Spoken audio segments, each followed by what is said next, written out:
गोवर्धन गोशाळेमध्ये आमंत्रण केलेलं आहे। येणाऱ्या 11 मे रोजी या गोशाळेचं उद्घाटन माननीय मुख्यमंत्री श्री आमचे फडणवीस साहेब देवेंद्र फडणवीस हे करणार आहेत।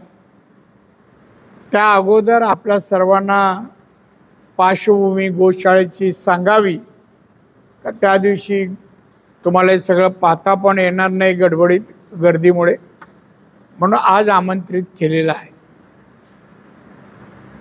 हे जे सर्व दिसतंय आपल्याला ते कोण याची सूचक अमुक सगळं मीच आहे। माझे दोन्ही नातू छोटे आहेत, एक 8 वर्षाचा आणि एक 15। हे लहान असताना त्यांनी मला या गोशाळेची प्रेरणा दिली। त्यांना गाय प्रिय होती। रोज शाळेत जाताना मुंबईत आईला गाईला चारा दिल्याशिवाय ते बोलायचे चारा देऊन मी शाळेत जाणार, आतमध्ये एंट्री करणार। आणि हे मी अनेक वेळा पाहिलं, त्यांच्या बोलण्यात आलं, म्हणून बोललं चला आपण गोशाळा बांधूया। आणि गोशाळा बांधावी संकल्प मी केला असता मी अनेक देशातील गोशाळा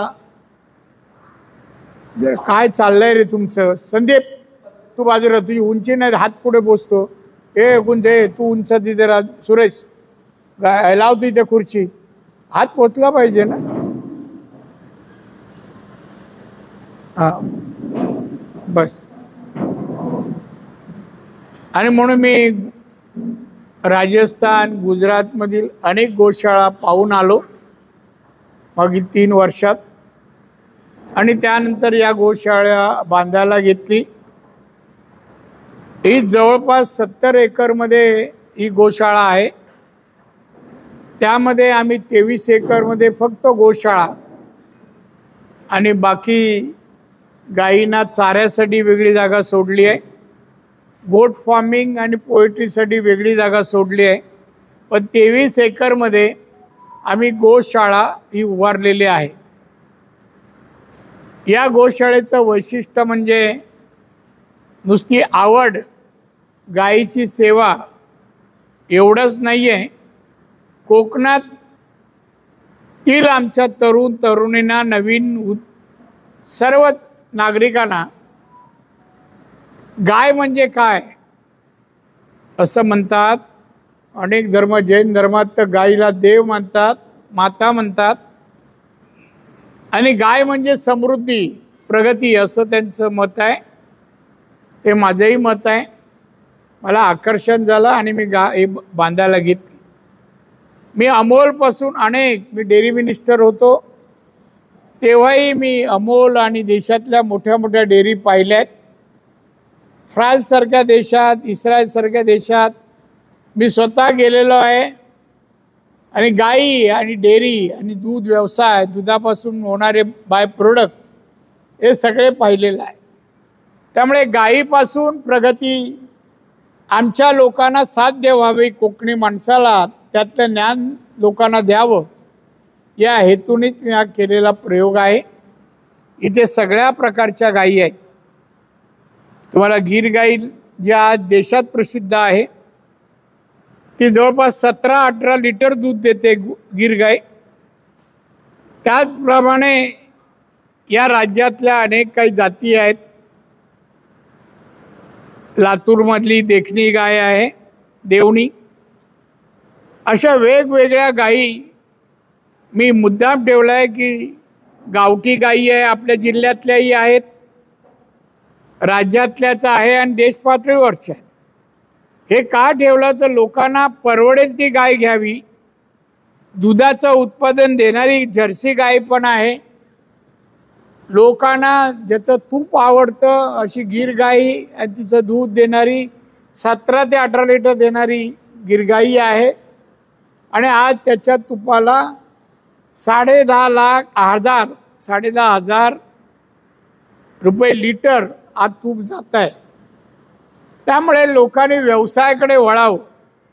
मी हेही ऐकलं आहे की ज्यांना समुद्र किनारा आहे त्यांनी गाईचा किंवा दुधाचा व्यवसाय करावा।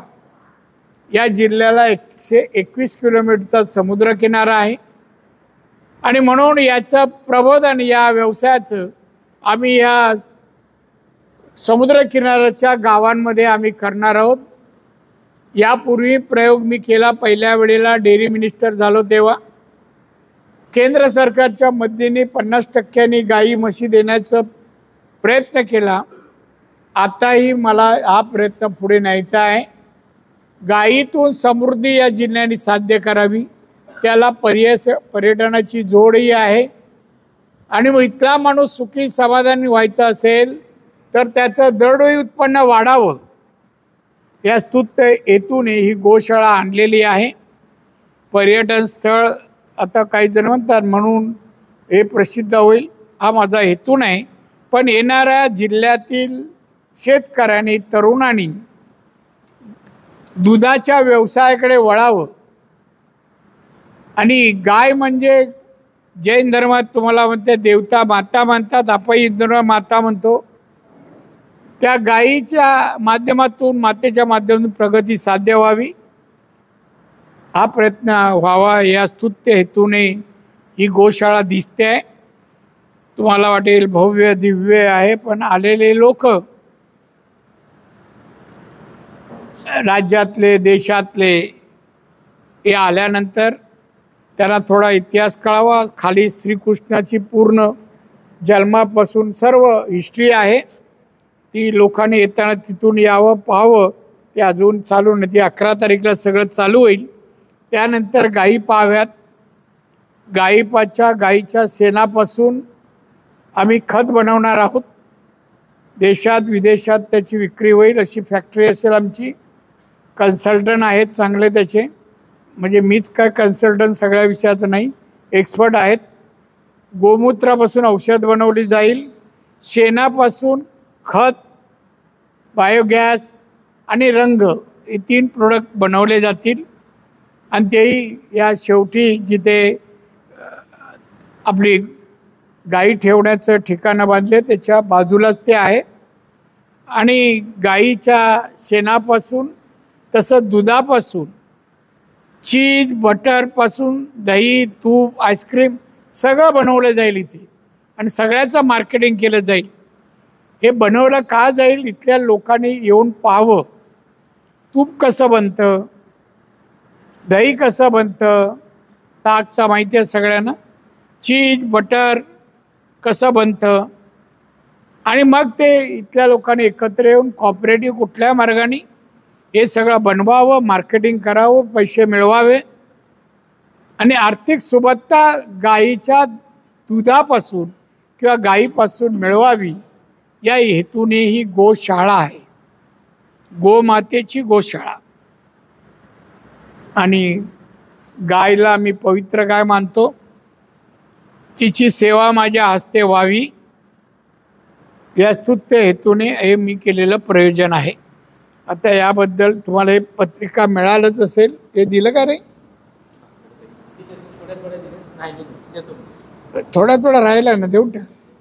आणि त्याचप्रमाणे भाकड जनावर आम्ही घेणार आहोत, गाय असो बैल असो, जे काम संपलं लोक कसाईखान्यात पाठवतात, त्याऐवजी आमच्याकडे सोडल्यास आम्ही हा पुढचा भाग आहे, याच्या मागच्या भागात त्यांना चरायला आणि शेड वगैरे आहे, आतमध्ये पाण्याबिण्याची व्यवस्था आहे आणि त्यांना झोपायला वगैरे पावसाळ्यात शेड आहे।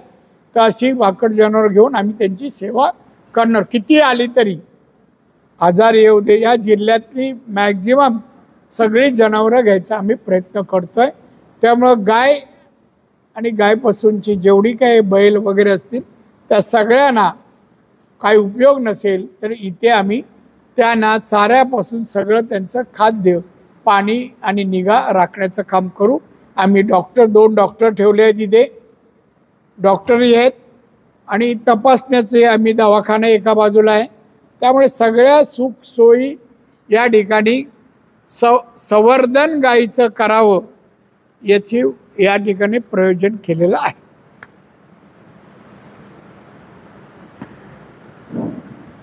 आपल्याला काय विचारायचं असेल विचारू शकता। खुर्चीकडे घे. हा हा नाही, हे कारण असं काही नाही आहे. मी जेव्हा बोललो अनेक लोकांना, माझ्या आजूबाजूच्या लोकांना बोललो, मला एक जागा पाहिजे 25-50 एकर, मला गोशाळा करायची आहे. तेव्हा मला आमच्या पीएनी भोसलेने वगैरे सांगितलं, इकडे एक ठिकाण आहे, जंगल आहे, पण तिथे जागा मिळेल कणकवली तालुक्यात. मग मी एक दिवशी पाहायला आलो, ही गाय आहे ना, ते आतमध्ये जागा होती, कंपाऊंड वगैरे काय नाही, डोंगरच होता, त्यामुळे कंपाऊंड. तिथून आत आलो, मला सांगितलं ही बघा पुढे ही जागा दिसते, तीच जागा. मी पुढे 2 पावलं येतो, तेवढं एक झाड होतं ज्यावर वाघ होता. मग आम्ही तिथेच थांबलो. वाघ गेल्यानंतर आतमध्ये आलो, जागा पाहिली, बाजूला डॅम आहे, म्हणजे पाणी सुलभ मिळेल डॅमचं, आणि इथे बाकी जागा आपण लेवल करू शकतो. मला जशी गोशाळेला आवश्यक निसर्गरम्य जागा पाहिजे ती मला ही दिसली, आणि म्हणून ही जागा निवडली. मी कुठल्याही गोष्टीचं मनात विचार आल्यावर दीर्घकाळ विचार करत नाही, निर्णय घेतोय, ते करायचं म्हणजे करायचं. तर मेडिकल कॉलेजचं डोंगरात होतं, पहिल्या वेळा आलेच, अरे हे काय कुठे उभारलं आहे, इथे लोक कसे येतील, पेशंट. आता काय सुरळीत चाललंय, 750 डॉक्टर शिक्षण घेत आहेत, 650 बेडचं हॉस्पिटल आहे.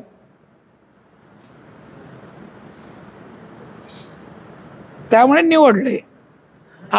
आता माझा तुम्हाला प्रश्न आहे, तुम्हाला आवडली का जागा?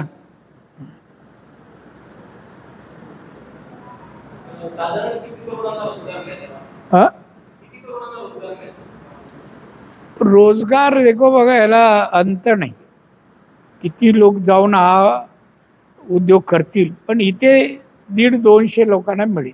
हे आता अजून बरंच काय काय व्हायचं आहे, बऱ्याच गोष्टी अजून व्हायच्या आहेत. 80% झालं, 20% बऱ्याच गोष्टी यायच्या आहेत. ते आल्यानंतर 150-200 लोकांना तरी नोकऱ्या इथे मिळतील.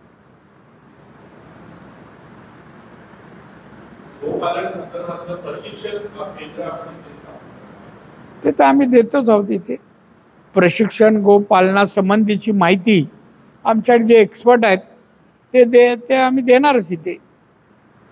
इथे देणार. सगळे प्रकार आमचे डॉक्टर जे आहेत कोल्हापूरचे, आम्हाला वारणावाल्यांनी मदत केली या कामात. त्यांचे 2 डॉक्टर सगळं ॲडवाईज, या गायी खरेदी केल्या, त्यांची मेडिकल मायावर राजस्थानला आले, गुजरातमध्ये आले, आणि गायी चेक करून आम्ही मेडिकल करून आम्ही आणलेत. तर त्यांची मदत झाली वारणावाल्यांची.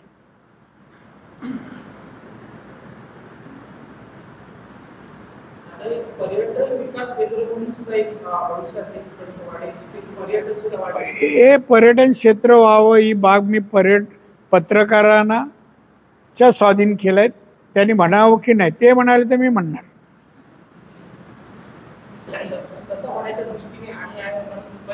सगळ्या गोष्टी आहेत तिथे, असं काय नाही. पर्यटकांना फक्त राहायची व्यवस्था नाही आहे, तर लोकांना आवडलं तर करू. काही बिल्डिंग बांधायला लागेल राहण्यासाठी, पण आम्ही छोटे छोटे 1 बेडरूमचे छोटी घरं करतो. आतमध्ये बांधकाम सुरू आहे. पहिली 20 करतो आहे. 20 पत्रकार आले, फॅमिली सकट 20 घरं, असे बांधकाम सुरू आहे. कॅन्टीन आहे सगळं. आणि इथे एक आता नवीन प्रयोग करतोय मी, चुलीवरचं जेवण. त्या चालू पण माझा कन्सेप्ट आहे, चुलीवरचं जेवण लोकांना द्यावं आणि बचत गटाने बनवावं. ते आम्ही चालू नाही हॉटेल, ही पण कॅन्टीन कोण बचत गट आला तर देणार, त्याने चालवं, असं आहे.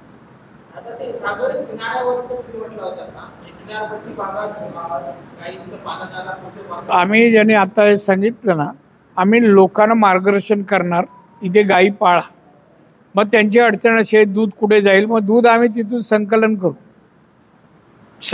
करू. त्यांची जे काय दर सांगतील तो आम्ही त्यांना देऊ. शेणापासून सगळ्या त्यांचे जे पालन करतील आणि सांगतील शेण आहे, गोमूत्र आहे, गावठी गाय असेल तर गोमूत्रही घेणार.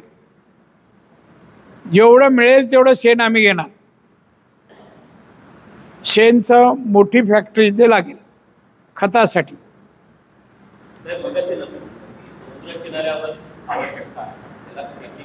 हा टेक्निकल मुद्दा नाही आहे. पाणी उपलब्ध होईल, बोरवेल केली, अमुक केली. आता इथे डॅम असल्यामुळे इथे कुठेही बोरवेल करा पाणी लागतं. 3-4 केले आम्हाला पाणी लागलं. तसं समुद्रकिनारी जर आपण गेलो तर पाणी लागेल आणि गाई म्हणा बैल म्हणा पाणी आवश्यक आहे.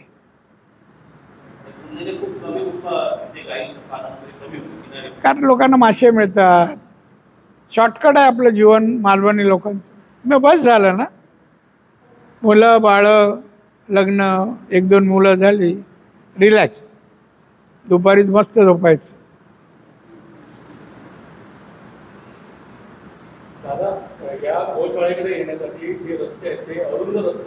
नाही चांगले. अरे बाबा आता होत आहेत, तुम्ही येतं आता पाहता अरुंदचे ब्रॉड होतील ना, गाईचं प्रमाण जसं वाढेल ना तर रस्ते सुधरत जातील ना. हा पत्रकारांचा दृष्टिकोन व आज असं आहे उद्या होणार आहे. यांना पायवाट नव्हती व्हायची, आता आम्ही रस्ते झाले ना, गाड्या यायला लागल्या इथे. आता गाईंसाठी रुग्णवाहिका येईल. कोणी जरी फोन केला गाय इथे पडली आहे, आमची रुग्णवाहिका जाईल, क्रेन बरोबर आहे, गाय उचलेल, आतमध्ये ठेवेल, इथे औषधोपचार होतील. हे नव्हतं ना, कोणी विचार केला? आम्ही केला ना. म्हणजे गायीसाठी रुग्णवाहिका पण आहे, मागे ट्रॉली आहे उचलून ठेवायला, सगळ्या गोष्टी आहेत. दवाखाना 2-2 डॉक्टर पहिल्या दिवसापासून अपॉइंट केलेत. सगळे लोक एक्सपर्ट लोक आहेत, चांगले जाणकार. त्यांच्या सहकार्यामुळे मी हे करू शकलो.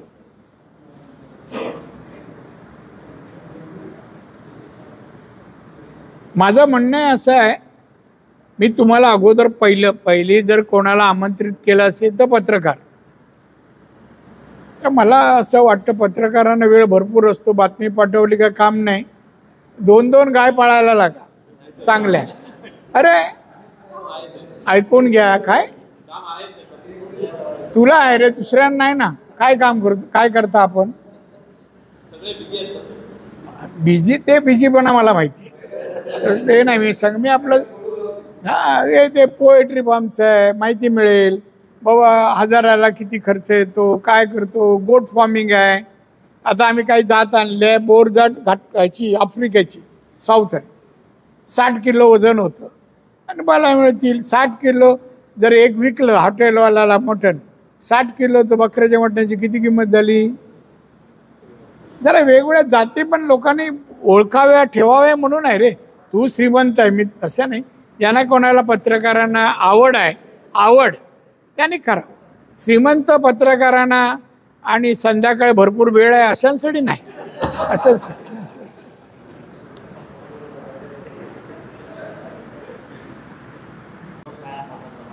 बाबा मला स्पर्धा नाही करायची, तुलनाही नाही. माझी सुरुवात आहे, मला ABCD माहीत नव्हतं याच्यात. आता गायच्या जाती मी डेअरी मिनिस्टर 4 वर्ष होतो, पण तेव्हा मला सुचलं नाही असं काय करावं. पण आता वाटलं की करा, आणि त्यातलं मला बरंचसं माहिती आहे ना.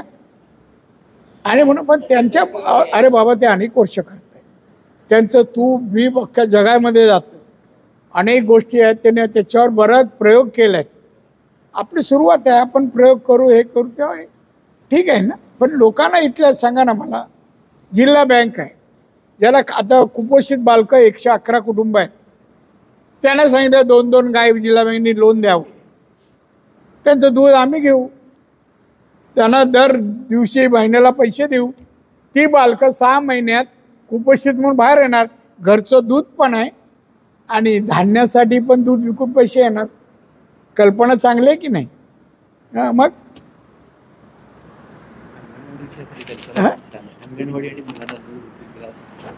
ते नंतर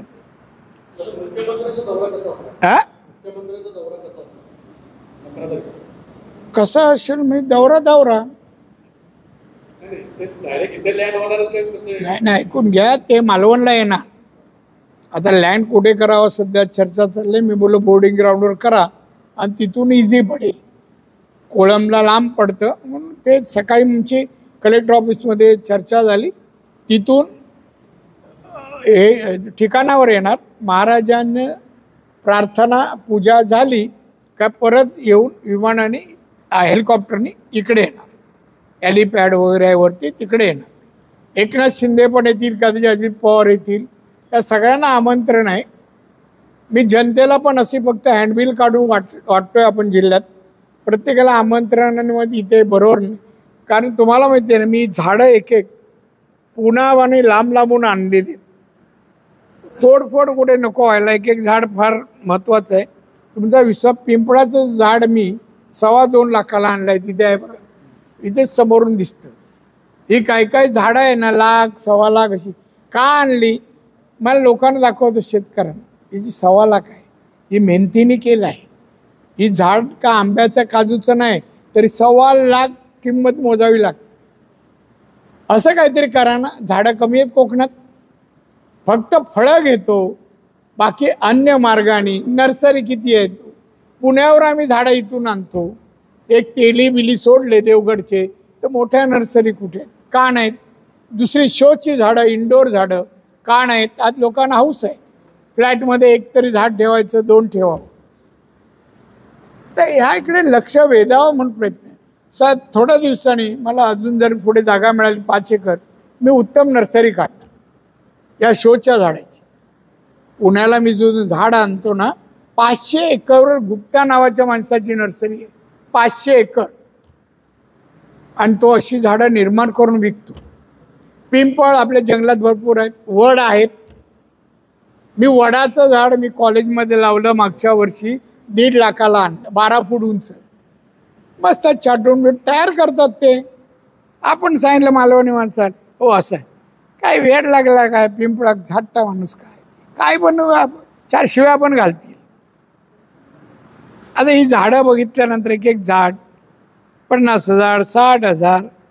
काय आता पावसात काय होईल मला माहीत नाही, हेवी रेन आहे इथे. पण ह्या सगळ्यातून पैसा मिळवला पाहिजे.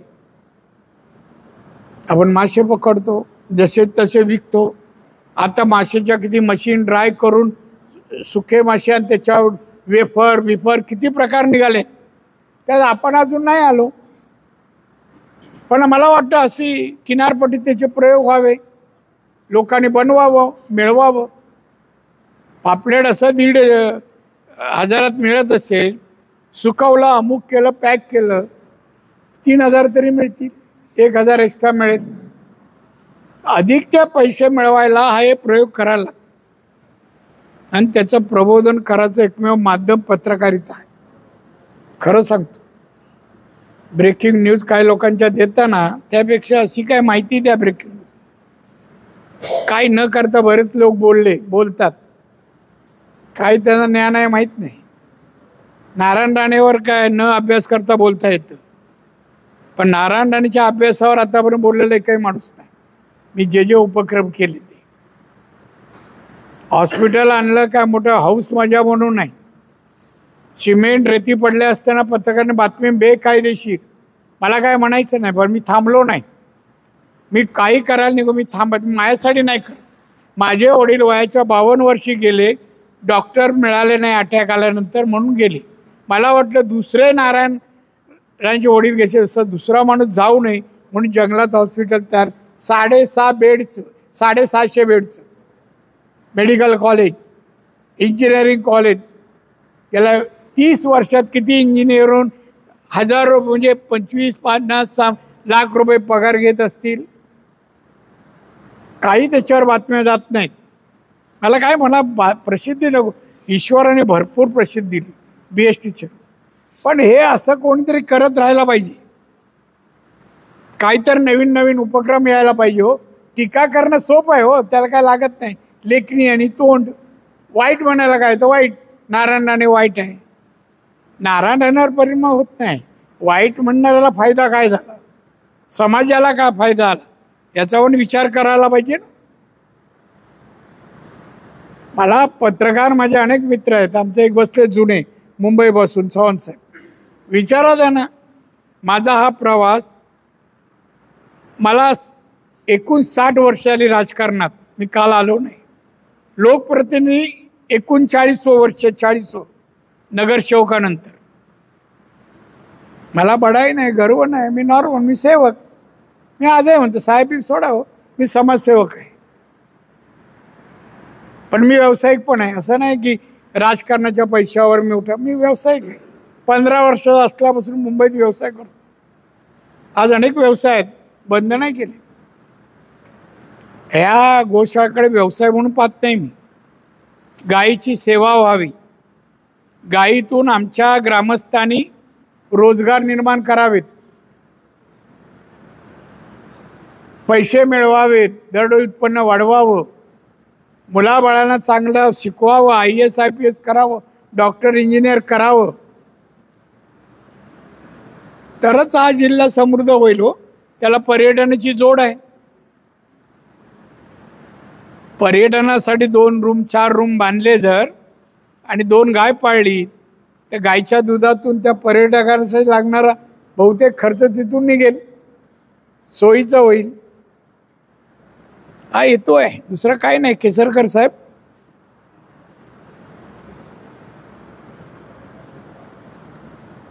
आणि गाई, पोएट्री, गोट या व्यवसायाला मी कमीपणा बाळगत नाही. मी मराठा ईशान्य नाही का. आज मांस काढा, गुगलवर जा, देशात 40% मांसचं शॉर्टेज आहे, आयात करावं लागतं. परदेशात गोट मांसला फार मोठं डिमांड आहे. मुस्लिम कंट्रीमध्ये फार मोठं डिमांड आहे. अख्खे लेग घेतात, मटणाचे तुकडे नाही घेत, लेग. फार मागणी आहे. कोंबड्यांना मागणी आहे. ज्याच्यात पैसा आहे त्या धंद्याकडे जा हो. नाही तर चहाचं वडापावचं दुकान टाकून वाट बघावं कधीच कोण साखरवाण येतोय का. त्यापेक्षा इथे आज एक्सपोर्ट होतं. हे शेणाचं खत परदेशात मागणी आहे मोठ्या प्रमाणात. मी 5 रुपये देणार ते का असं नाही, शेण घेणार आणि प्रोसेसिंग करून मी पाठवणार. या धंद्यात कमीपणा कसला. कोणता व्यवसाय करायचा सांगा मला. शेती करतो किती आहे, वाटपानंतर गुंठ्यामध्ये आलो आपण. मग एकर गेली, 1 एकर 4 एकरनी 5 एकर जागा होती. आपण त्याच्यावर भात शेती करून उदरनिर्वाह नाही होत, मुलांचं शिक्षण होत नाही. मग उपाय सांगा ना. कंपन्या आणायच्या प्रयत्न. मी आता भविष्यात 3 महिन्यात अदानी आणि दुसरे जिंदाल यांच्या माझ्या मिटिंग आहे. दोडामार्ग या परिसरात, वेंगुर्ला दोडामार्गात त्यांनी उद्योग आणावे. 200 ते 500 मध्ये 1 लाख उद्योग आपले कामगार तयार होतील असे उद्योग आणायचा माझा प्रयत्न आहे. त्या प्रयत्न यश आलं तर लगेच 3 वर्षाच्या आत सगळं उभं राहील, बेकारी नष्ट होईल. पण प्रयत्न बाकी कोण न करणार आहे. बातम्या काही बातम्या आता तुमच्या साताऱ्यावरून गाजताय. कोणतरी मला सांगावं त्या बातमीतून काय निष्पन्न करायचं. बातमी इफेक्टिव्ह असलं पाहिजे, लोकहित असलं पाहिजे, लोककल्याण असलं पाहिजे, की त्याची सरकारने दखल घेतली पाहिजे की आता या पत्रकाच्या बातमीवर मी असं करेन. ब्राऊन शुगरची बातमी मी 10 टाकीन, माझ्या जिल्ह्यात बंद करेन. असे इफेक्ट पत्रकारिता त्या शब्दांमधून निघायला पाहिजे हो. हा कसा नाही. नारायण राणेच्या मागे मला काय फरक पडतोय. पण मी नारायण राणे आता असा आहे ना, तुम्ही पाहता तसा मी नाही आहे. मला जर वाटलं ना की आता ठीक आहे, फार सहनशीलता, पण मी तसा विचार करत नाही. दोन्ही मुलं आली आहे राजकारणात, चांगली काम करत आहेत, सक्षम आहेत, चांगली सक्षम आहेत आणि दोघे इंटेलिजंट पण आहेत. त्यामुळे त्यांना बोललं काम करतोय म्हणून मी गप्प आहे. पण बिनडोक माणसं 10 वर्ष विधानसभेत राहून एक प्रस्तावावर, एखाद्या बजेटवर, आर्थिक कोण बोललेला मला दाखवा काढून. हे आमचे लोकप्रिय जाडे आमदार बोलले. काय त्याच्या बातम्या येतात हो. मी एक वृत्तपत्राच्या खरंच तुम्हाला सकाळी चहाला बोलली. ही बातमीचा उपयोग काय पत्रकारितेमध्ये. आता प्रेस काउन्सिल काय करतं, मुद्दा गौण आहे. यांना मी छळतो मराठीवर. विचार, माझं एवढं बारीक नजर मराठीवर तुमच्या ड्राफ्टिंगवर असतं. परवा एक हेडलाईन आली, सांगा हो, तुम्हीच सांगा. बातमी अशी होती, मला जो मुळशीतला जो मदरसा नष्ट केला गेला, तर मुस्लिम बांधवांचा अनधिकृत वावर असा त्याच्यात शब्द होता.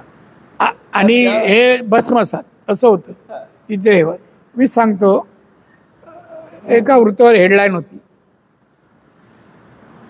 सावंतवाडी जवळ अमुक अमुक अतिरेकी कारवाया करणाऱ्यांचा वावर आणि ते भस्मसात करण्यात आलं. बांधव, अतिरेकी बांधव. मी यांना बोललो वाचावं, मला काय कदाचित लागत नाही शब्द. अतिरेकी बांधव होऊ शकतात हेडलाईन? नाही, सांगा माझं चुकलं, मी माफी मागेन हो. अतिरेकी, अरे असं धरून 26 लोकांना गोळ्या घातल्या हिंदू म्हणून, असं ते आमचे बांधव. मग आता मग काय करायचं आम्ही? दिसले तर नारळ आणि फुलं घालून नमस्कार करायचंच राहिलं हो. आता अजून गोळ्या घाला आम्हाला. अशी पत्रकारिता असेल तर काय म्हणायचं? काय रे, काय बरोबर आहे? विचारा ना, काय एक वाक्य एक तुमचं कुठं तर पडद्यावर काय होतं वा व्याख्यानमालेच्या वेळेला. भिंती, पारदर्शक भिंती. हां, एक भिंतीच्या समोर आमची व्याख्यानमाला, ही मागे भिंत होती, पडदा आणि बॅनर होता, आणि बॅनर लिहिलं ते वाक्य सांगा. पारदर्शक भिंती. पारदर्शक भिंतीवर आमची इमारत उभी आहे. उभी आहे. आता पारदर्शक याच्यावर भिंत कशी पारदर्शक? आता ही भिंत काय दिसतं का पलीकडे? मी मला इकडे आहे हो. भिंत पारदर्शक कसं म्हणता तुम्ही? आपला मराठी असं आहे जे काय आणि मला आवडत नाही तसं. अनेक वृत्त मी हे काढू या ना, वाट बघतोय, उशीर झाला.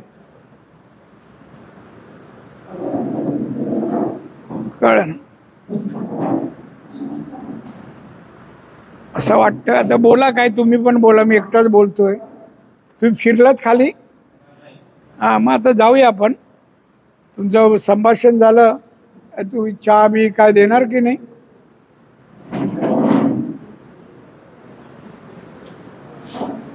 हे तुम्हाला माहिती आहे ना, नवीन हायवे होतोय तो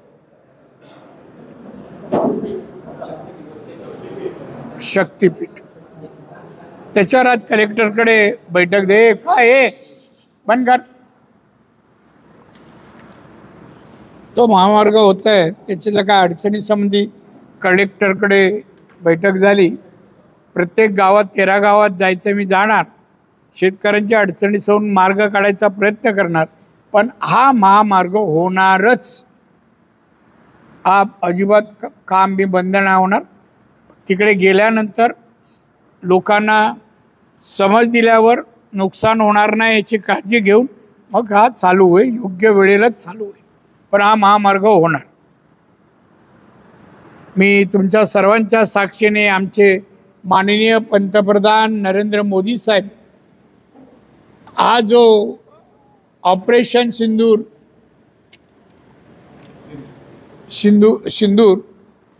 हे आपल्या सैन्याने त्यांचा भाग पाकिस्तानमधल्या अतिरेक्यांचा उद्ध्वस्त केला, त्याबद्दल मी मोदींचं अभिनंदन करतो, आपल्या सैन्याचं अभिनंदन करतो.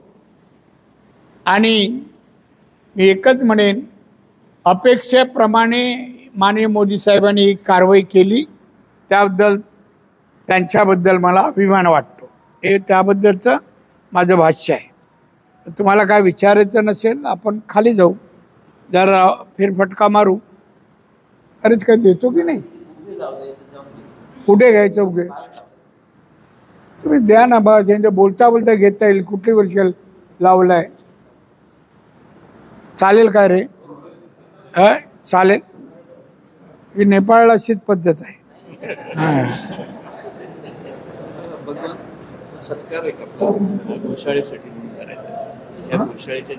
त्याला बोलू दे ना, त्याला बोलू दे. नाही तू बोल. काय रे?